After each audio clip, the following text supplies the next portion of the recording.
you think about that for a minute and put it into context.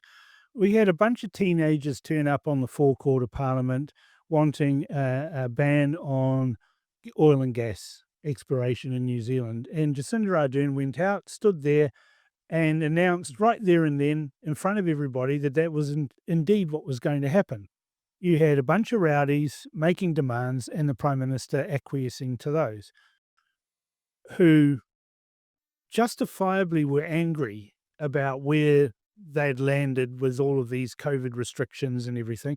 And Jacinda Ardern has said recently on a podcast that it was all because of Russian disinformation, without actually showing us the proof of this Russian disinformation, that somehow that these tens of thousands of New Zealanders were hoodwinked into marching on Parliament No, I mean, and setting up a camp. But anyway, they turned up there and the edict came down from above. No one's to go and mention them. so I think that was a big part of it. But, I think it remains an exceptionally, if not shameful, sad circumstance, because they were good people. I met a number of the protesters or those in Parliament off-site because they were walking down Lambton Quay or the terrace, and lots of were constituents or people I knew or people who knew me.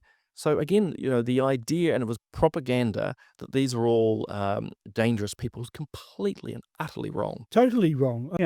Playing all of these songs and things like that, disrupting people's sleep, and the days that I was there, I saw nothing but a cohesive society who were there for one aim, is to make the politicians listen. And I guess ultimately the protesters succeeded, because shortly after that protest, the mandates came off, the wheels started falling off all of the narrative, and Court cases started going against the government.